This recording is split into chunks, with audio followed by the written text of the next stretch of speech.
رب العالمين.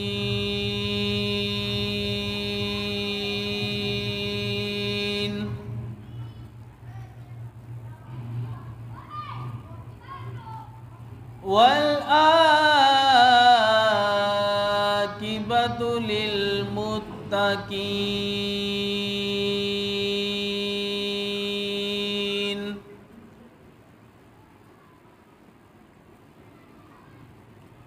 والصلاة والسلام على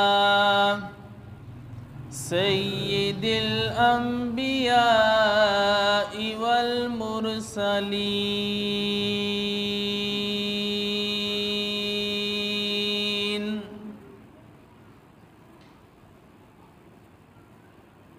وعلى آله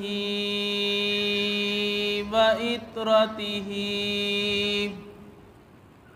وذريته والناس أجمعين. قال الله تعالى في القرآن المجيد والفرقان الحكيم: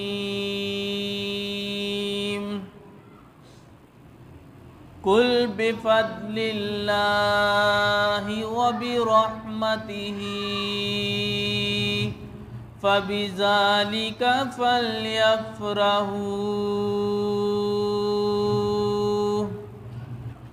صدق الله العظيم. إن الله وملائكته يصلون على النبي يا أيها الذين آمنوا صلوا عليه وسلموا تسليما. اللهم صل على سيدنا ومولانا محمد وعلى آل سيدنا ومولانا محمد وبارك وسلم وصل عليه. الصلاة والسلام عليك يا سيدي يا رسول الله. الصلاة والسلام عليك يا سيدي يا حبيب الله. الصلاة والسلام عليك يا جد الحسن والحسين وعلى آلك وأصحابك يا مولانا ومولى الثقلين.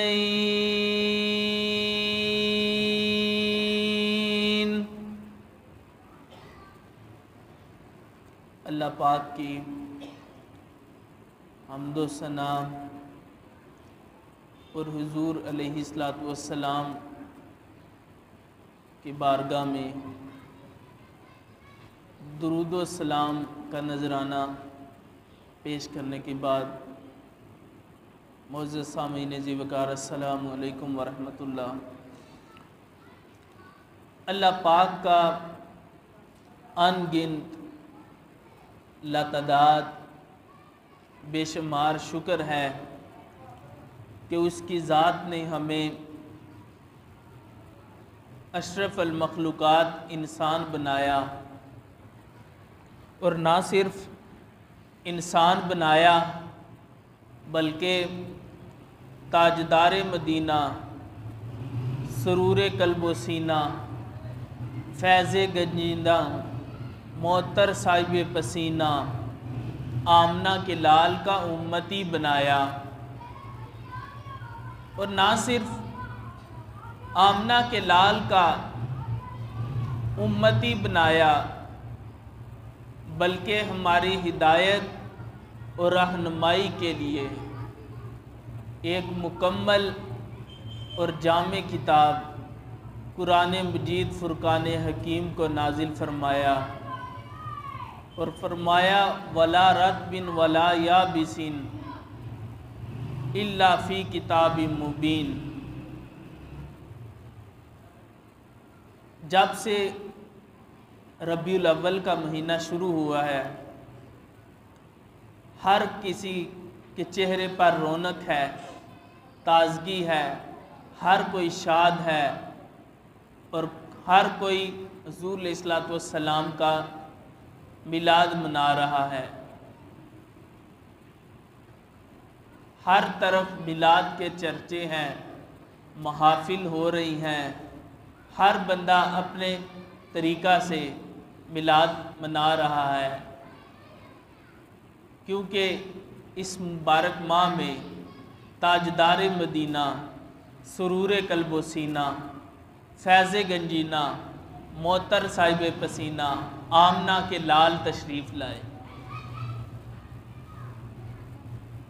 قرآن پاک میں اللہ فرماتا ہے کہ قل بفضل اللہ وبرحمتہ فبذلک فلیفرحوا۔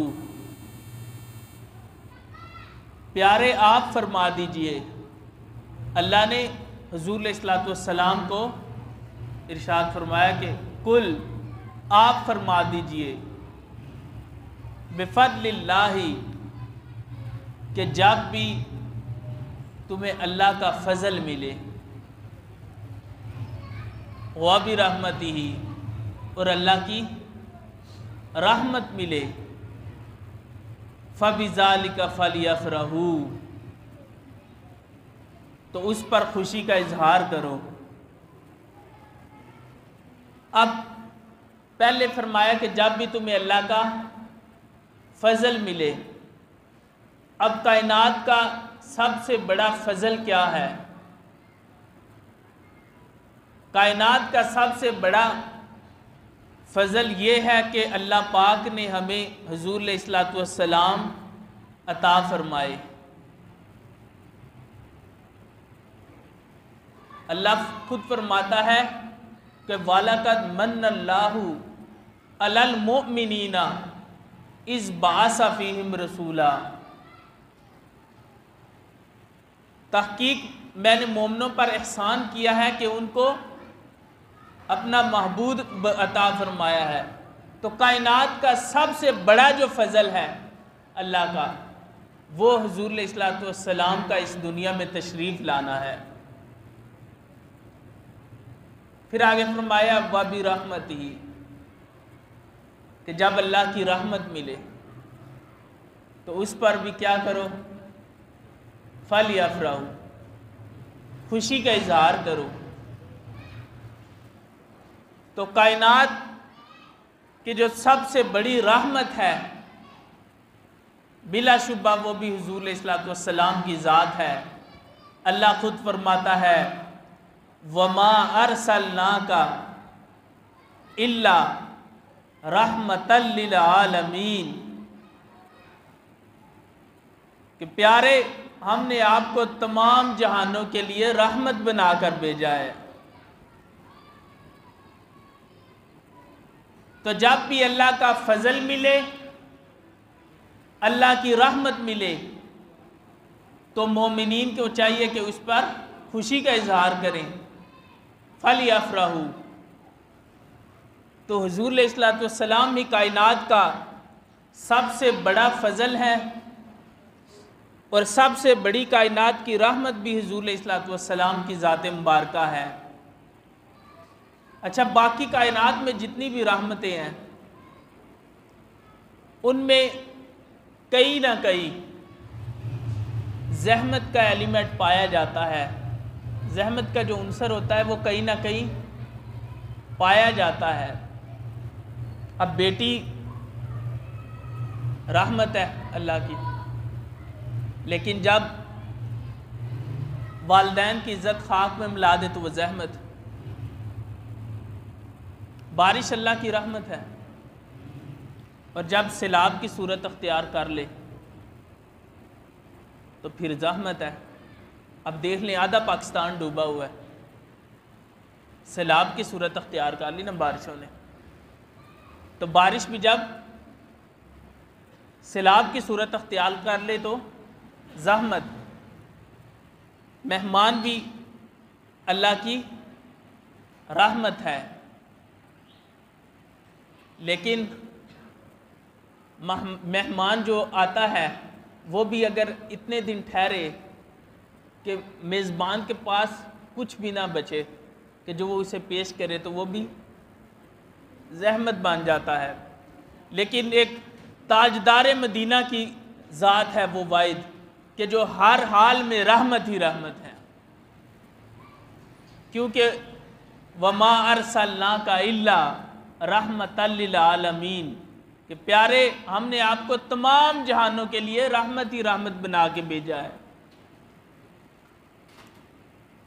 اعلیٰ حضرت شاہ احمد رضا خان بریلوی فرماتے ہیں کہ وہی پھول خار سے دور ہے، وہی پھول خار سے دور ہے، اور وہی شمع ہے کہ جس کا دھواں نہیں۔ اعلیٰ حضرت فرماتے ہیں کہ حضور علیہ السلام کی ذات مبارکہ ہی وہ پھول ہیں کہ جہاں پہ کانٹے نہیں ہیں۔ آپ مشاہدہ کر لیں کہ جہاں بھی پھول ہوتے ہیں وہاں پہ 7 کانٹے بھی ہوتے ہیں، چاہے گلاب کا پھول ہوگا یا کوئی بھی پھول ہوگا، جہاں پہ پھول لگے ہوں گے وہاں 7 کانٹے بھی پائے جاتے ہیں۔ اعلیٰ حضرت فرماتے ہیں کہ کائنات کا واحد پھول حضور علیہ السلام ہے کہ جہاں پہ کانٹے نہیں ہیں، اور وہی شمع ہے کہ جس کا کوئی دھواں نہیں۔ اور فرماتے ہیں کہ جہاں بھی شمع جلتی ہے وہاں پہ دھواں ہوتا ہے۔ آپ سارے جانتی ہیں چراغ جلایا جائے تو دھواں اٹھتا ہے، موم بتی جلائی جائے دھواں اٹھتا ہے، لالٹین جلائی جائے دھواں اٹھتا ہے، یہ جو سامنے بلب لگے ہیں ان کا بھی ہوتا ہے لیکن محسوس نہیں ہوتا۔ کچھ عرصہ جب بلب لگا رہتا ہے نا تو اتاریں تو وہاں پہ جگہ سے محسوس ہو جاتا ہے کہ اس کا بھی دھواں ہے، لیکن واحد حضور علیہ السلام کی ذات مبارکہ ہے۔ فرمایا کہ وہی شمع ہے کہ جس کا کوئی دھواں نہیں۔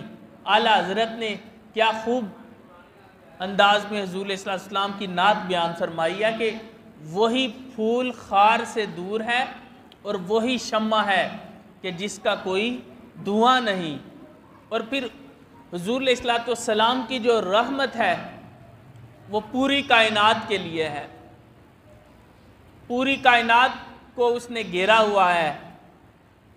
ایک ذرہ ذرہ بھی جو ہے نا اس کو بھی حضور علیہ السلام کی رحمت پہنچتی ہے، اور کائنات میں جو کچھ بھی بٹ رہا ہے یہ حضور علیہ السلام کی رحمت ہے۔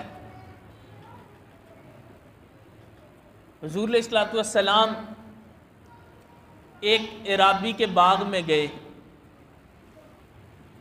آپ جب باغ میں داخل ہوئے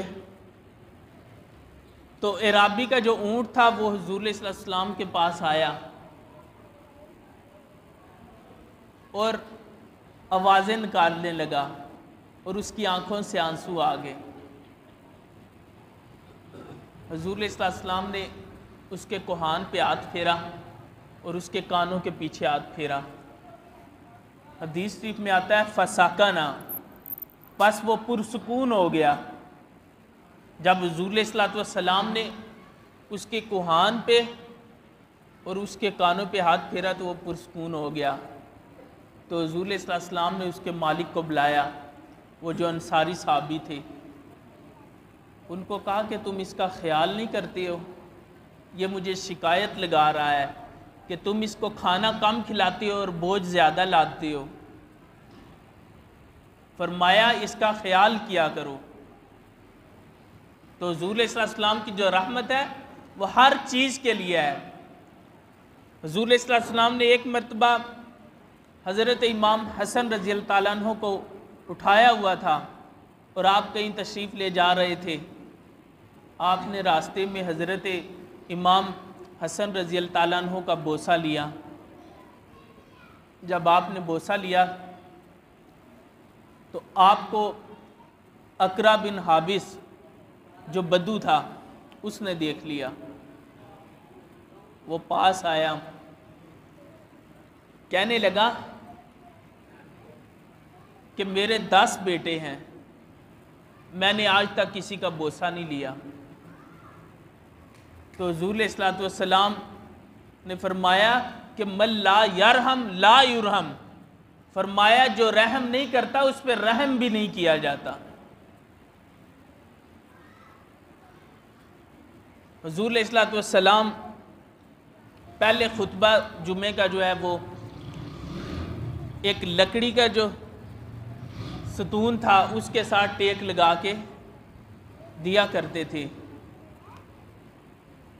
ایک دن ایک عورت آئی، اس نے عرض کی یا رسول اللہ صلی اللہ علیہ وسلم، میرا جو غلام ہے وہ ترخان ہے اور وہ بہت اچھا ممبر آپ کے لیے بنا لے گا، اگر آپ اجازت ارشاد فرمائیں تو وہ میں ممبر تعمیر کرواؤں۔ حضور علیہ السلام نے فرمایا ٹھیک ہے۔ تو کچھ دنوں کے بعد وہ عورت نے اپنے غلام سے ممبر تعمیر کروایا۔ جب ممبر تعمیر کروایا تو حضور علیہ السلام جب اس ممبر پر بیٹھے تو مسجد سے رونے کی آواز آئی۔ اب مسجد سے رونے کی آواز آ رہی ہے لیکن رونے والا کوئی نظر نہیں آ رہا، اور پہلے وہ آواز پست تھی پھر اسی طرح بلند ہوتی گئی۔ جب وہ رونے کی آواز بلند ہوئی تو حضور علیہ السلام نے فرمایا کہ وہ جو لکڑی کا تنا ہے جس کے ساتھ میں ٹیک لگا کر خطبہ دیا کرتا تھا وہ رو رہا ہے۔ تو حضور علیہ السلام نے اس کو اپنے سینے کے ساتھ لگایا۔ اب وہ لکڑی کا تنا ہے، جاندار نہیں ہے، لکڑی کا تنا ہے، لیکن حضور علیہ السلام کی جدائی وہ برداشت نہیں کر سکا، کیونکہ حضور علیہ السلام کی جو کمر مبارک ہے وہ ہر جمعے کو اس کے ساتھ ٹچ ہوتی تھی۔ حضور علیہ السلام اس کے ساتھ ٹیک لگا کر خطبہ دیتے تھے، تو وہ جدائی میں رونے لگا۔ تو حضور علیہ السلام نے اس کو سینے کے ساتھ لگایا تو وہ آہستہ آہستہ آہستہ آہستہ جس طرح ایک ماں اپنے بچے کو گود میں لیتی ہے تو وہ سسکیاں بھرتا ہوا آہستہ آہستہ چپ ہوتا ہے، وہ آہستہ آہستہ چپ ہو گیا۔ تو حضور علیہ السلام نے فرمایا کہ تو کیا چاہتا ہے؟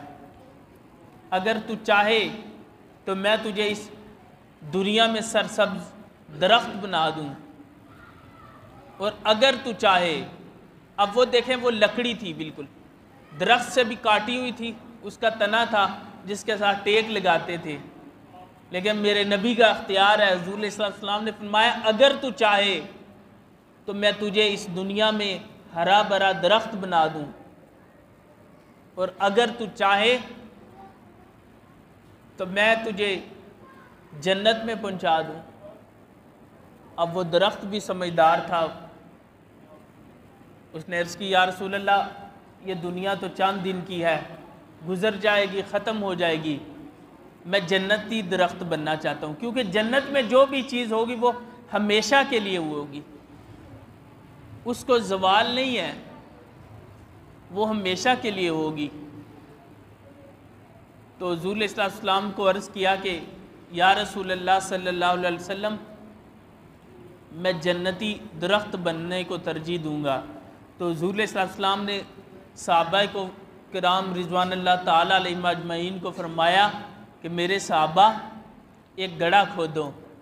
جب گڑھا کھودا گیا تو اس کو درخت کے جو تنا تھا اس کو اس میں دفن کر دیا گیا، اور دفن کرنے کے بعد حضور علیہ السلام نے فرمایا کہ یہ اب جنت میں پہنچ گیا۔ تو دیکھیں حضور علیہ السلام کی جو رحمت ہے وہ نہ صرف انسانوں کے لیے ہے بلکہ جو چیزیں بے جان ہیں ان کے لیے بھی ہے. کائنات کا جو ایک ایک ذرہ ہے اس کے لیے حضور علیہ السلام کی رحمت ہے، کیونکہ وہ ما ارسلناک الا رحمۃ للعالمین. حدیث قدسی میں آتا ہے کہ اللہ پاک فرماتا ہے کہ میں ایک چھپا ہوا خزانہ تھا، میں ایک چھپا ہوا خزانہ تھا اور میں نے چاہا کہ میں ظاہر ہوں، تو پھر میں نے اپنے نور سے حضور علیہ السلام کو تخلیق فرمایا. تو کائنات میں سب سے پہلے جو ہے، سب سے پہلے تخلیق جو ہوئی وہ حضور علیہ السلام کی ہوئی. پھر اس کے بعد یہ ساری کائنات کے اندر، ساری کائنات کے اندر جو کچھ بھی بٹ رہا ہے اور جو کچھ بھی کسی کو مل رہا ہے یہ حضور علیہ السلام کا صدقہ ہے. ظاہری طور پر حضور علیہ السلام ربیع الاول شریف میں تشریف لائے، لیکن حضور علیہ السلام کی جو تخلیق ہے وہ ساری کائنات سے پہلے ہو چکی تھی. حضرت سیدہ آمنہ سلام اللہ علیہا وہ فرماتی ہیں کہ جب حضور علیہ السلام اس دنیا میں تشریف لائے تو خرج منی نور، تو میں نے ایک نور کو دیکھا، اور فرماتی ہیں کہ پھر وہ نور پھیلتا گیا اور میں نے اس نور کی روشنی میں شام کے محلات کو دیکھ لیا. اب کہاں مکہ اور کہاں شام. اور پھر حضرت سیدہ آمنہ جو ہیں وہ اپنے گھر میں بیٹھی ہوئی اور فرماتی ہیں کہ میں نے شام کے محلات کو اپنے گھر میں بیٹھے ہوئے دیکھ لیا. آپ سارے لوگ بیٹھے ہیں، ابھی میں آپ سے پوچھوں کہ مسجد کے باہر کون کھڑا ہے یا کیا کر رہا ہے، آپ لوگ نہیں بتا سکتے. سیدہ آمنہ فرماتی ہے کہ میں نے اپنے گھر میں بیٹھ کے شام کے محلات کو دیکھ لیا. اور صرف یہ نہیں ہے کہ وہاں تک اتنا ہزاروں کلومیٹر کا فاصلہ ہے، درمیان میں دریا بھی ہیں، ریگستان بھی ہیں، جنگلات بھی ہیں، بیابان بھی ہیں، صحرا بھی ہیں، لیکن سیدہ آمنہ کی نظر ان سب کو پار کر گئی اور انہوں نے اپنے گھر میں بیٹھے شام کے محلات کو دیکھ لیا. تو جب میرے نبی کی والدہ کا یہ مقام ہے، میرے نبی کی والدہ کی نظر کا یہ مقام ہے، ان کی نظر اتنی ہے، تو جو امام الانبیاء ہے ان کی نظر کا کیا عالم ہوگا کہ جن کی والدہ گھر میں بیٹھے شام کے محلات کو دیکھ سکتی ہیں، تو میرے نبی کی نظر کا پھر کیا عالم ہوگا.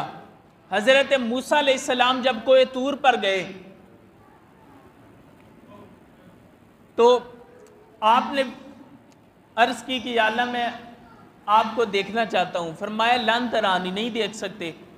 یا اللہ میں دیکھنا چاہتا ہوں. آپ کے ساتھ بنی اسرائیل کے بھی چند لوگ گئے تو اللہ پاک نے فرمایا میں تجلی ڈالوں گا کوہ طور کے اوپر، کوہ طور کے اوپر تجلی ڈالوں گا، اگر وہ برداشت کر کے تو مجھے دیکھ لو گے. اللہ پاک نے اپنی تھوڑی سی یہ جو سوئی کا نکا ہوتا ہے اتنی تجلی اللہ پاک نے کوہ طور کے اوپر ڈالی، وہ جل کر خاک ہو گیا. حضرت موسیٰ علیہ السلام بے ہوش ہو گئے اور جو 7 بنی اسرائیل کے تھے افراد وہ مر گئے. بعد میں پھر حضرت موسیٰ علیہ السلام کی دعا سے زندہ ہوئے. تو جب موسیٰ علیہ السلام کو ہوش آیا، فرماتے ہیں کہ 40 میل دور،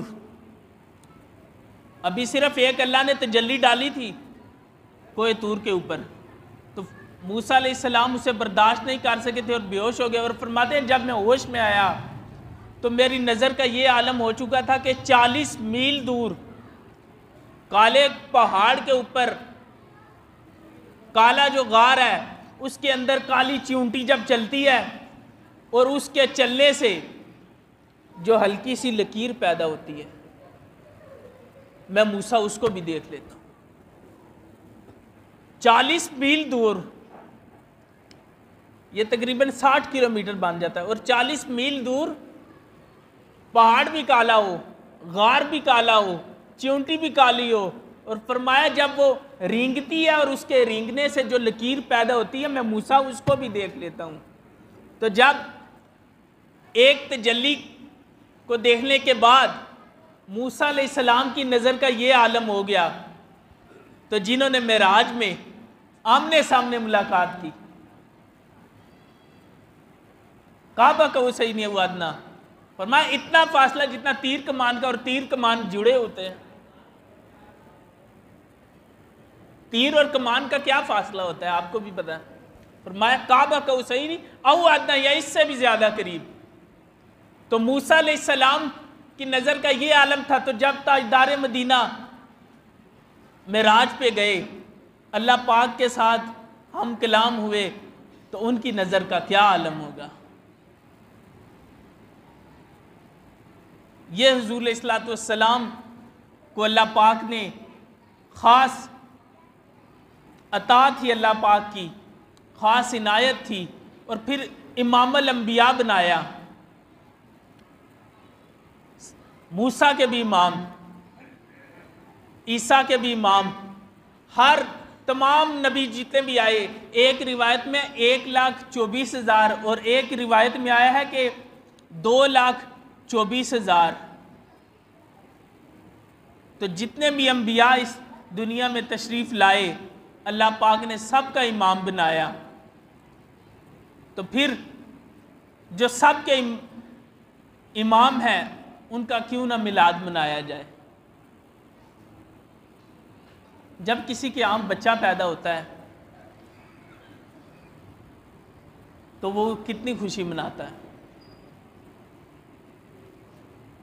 اور اب تو ایک مغرب کا جو کلچر ہمارے اندر ڈیولپ ہو چکا ہے، برتھ ڈے جو منائی جاتی ہے، ہر سال بچے کے لیے کیک کاٹا جاتا ہے، خوشیاں منائی جاتی ہیں۔ تو جب ایک بچے کے لیے خوشیاں منانا جائز ہے، تو جو امام الانبیاء ہیں جن کے صدقے ہمیں سب کچھ ملا، ہماری یہ جو سانس ایک اندر آ رہی ہے اور ایک باہر نکل رہی ہے، رب ذوالجلال کی عزت کی قسم یہ بھی حضور علیہ السلام کا صدقہ ہے۔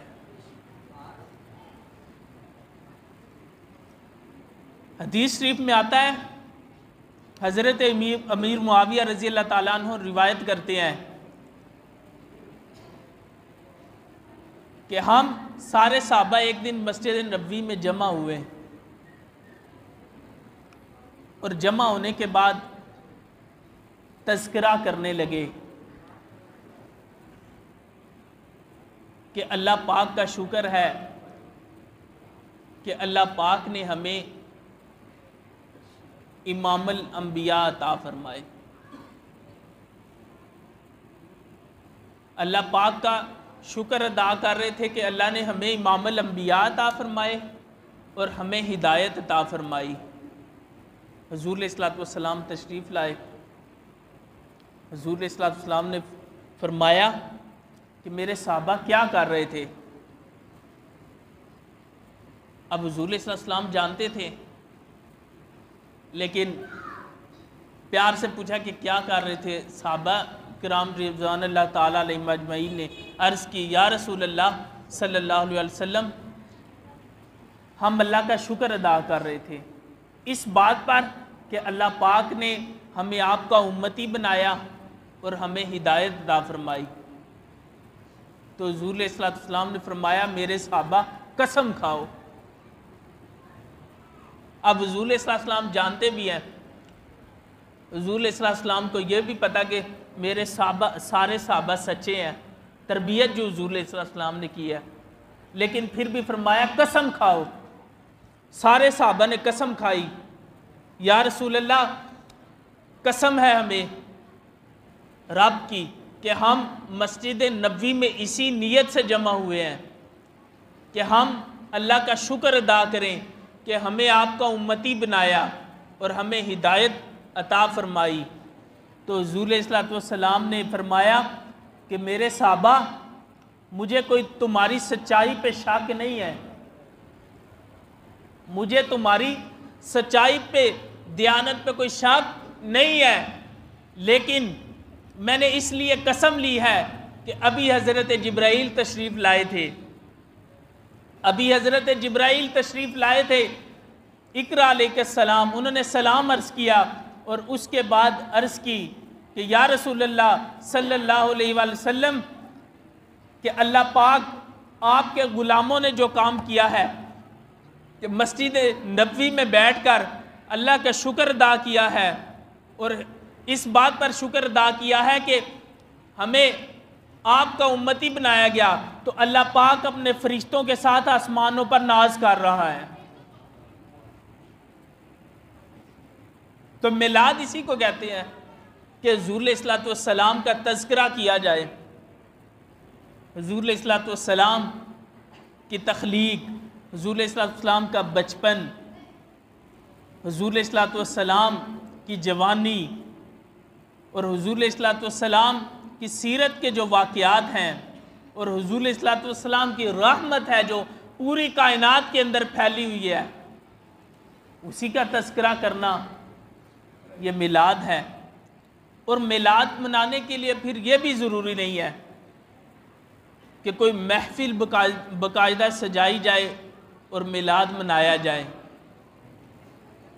ایک شخص حضور علیہ الصلوۃ والسلام کا تذکرہ کرے اور دوسرا اسے بیٹھ کے سنے، یہ بھی میلاد ہے۔ ایک نعت پڑھ رہا ہے، دوسرا اس نعت سن رہا ہے، یہ بھی میلاد ہے۔ ایک حضور علیہ الصلوۃ والسلام کے بارے میں گفتگو کر رہا ہے اور دوسرا غور سے سن رہا ہے، یہ بھی میلاد ہے۔ اور میلاد کے لیے کوئی بہت بڑی محفل کا ہونا بھی ضروری نہیں ہے، صرف نیت کا ہونا ضروری ہے۔ حضور علیہ الصلوۃ والسلام کی خوشی منانا جو ہے، اس کی نیت ہونی چاہیے، اسی کا نام میلاد ہے۔ معزز سامعین زیوکار، اب میلاد کے اوپر جو اعتراضات ہیں چند ہوتے ہیں، ان کا جواب آخر میں۔ آج کل سب سے بڑا جو اعتراض کیا جاتا ہے کہ بھئی میلاد منانا کہاں سے ثابت ہے۔ پہلے تو میں نے آپ کے سامنے حدیث پیش کر دی ہے، اب میں قرآن سے بھی آپ کو دلیل دے دوں۔ اللہ پاک فرماتا ہے کہ ربنا انزل علینا مائدۃ من السماء تکون لنا عیدا لاولنا وآخرنا، یہ قرآن پاک میں ہے کہ حضرت عیسیٰ علیہ السلام نے دعا کی، ربنا، اے ہمارے رب، انزل، ہمارے لیے نازل کر، علینا، اپنی طرف سے، مائدۃ من السماء، دسترخوان، تکون لنا عیدا لاولنا وآخرنا، جو ہمارے پہلوں کے لیے بھی عید ہو تو آخر بعد میں جو آئیں گے ان کے لیے بھی عید ہو۔ عیسیٰ علیہ السلام نے دعا کی کہ یا اللہ آسمان سے دسترخوان اتار اور وہ ہمارے لیے بھی عید ہو اور ہمارے جو بعد میں آئیں گے ان کے لیے بھی عید ہو۔ تو اب جو دسترخوان آسمان سے آیا، وہ کھانا کس نے کھایا؟ عیسیٰ علیہ السلام نے کھایا اور ان کے جو حواری تھے انہوں نے کھایا۔ لیکن عید کس کے لیے بن گئی؟ تکون لنا عیدا لاولنا وآخرنا، فرمایا جو پہلے لوگ گزرے ان کے لیے بھی عید ہو گئی اور جو بعد میں آئیں گے ان کے لیے بھی عید ہو گئی۔ اب کھانا عیسیٰ علیہ السلام نے کھایا اور جو باقی ان کے حواری تھے انہوں نے کھایا اور عید بن گیا۔ تو جب کھانے کا خالی نازل ہونا، آسمان سے کھانے کا نازل ہونا، وہ عید ہے، پہلوں کے لیے بھی اور بعد والوں کے لیے بھی۔ تو جب امام الانبیاء تشریف لائے تو وہ دن عید کا نہیں ہے۔ بھئی کھانا عیسیٰ علیہ السلام کے لیے آیا، وہ دن عید کا بن گیا۔ تو جب امام الانبیاء تشریف لائے جو عیسیٰ کے بھی امام ہیں، جنہوں نے مسجد اقصیٰ کے اندر عیسیٰ کی بھی امامت کی، وہ دین عید کا نہیں ہے؟ پھر کیسی عجیب بات ہے۔ اور پھر دیکھیں میلاد پر اعتراضات کیا جاتا ہے۔ میلاد تو بغیر کسی دلیل کے منانا چاہیے کہ امام الانبیاء تشریف لائے، اس کے لیے تو کسی دلیل کی بھی ضرورت نہیں ہے۔ اور پھر میلاد میں ہوتا گیا ہے، تلاوت کی جاتی ہے، حضور علیہ السلام کی بارگاہ میں عقیدت کے پھول نچھاور کیے جاتے ہیں، اور حضور علیہ السلام کا تذکرہ کیا جاتا ہے۔ کوئی غیر شرعی کام تو نہیں کیا جاتا اس میں، پھر کس چیز پر اعتراض کیا جاتا ہے؟ بہرحال اللہ پاک تمام مسلمانوں کو ہدایت عطا فرمائے، اور اللہ پاک ہر ایک کو حضور علیہ السلام کا میلاد منانے کی ہمت اور توفیق عطا فرمائے۔ وَمَا عَلَيْنَا إِلَّا الْبَلَاغُ الْمُبِينُ، جنہوں نے سنتیں ادا نہیں کی وہ سنتیں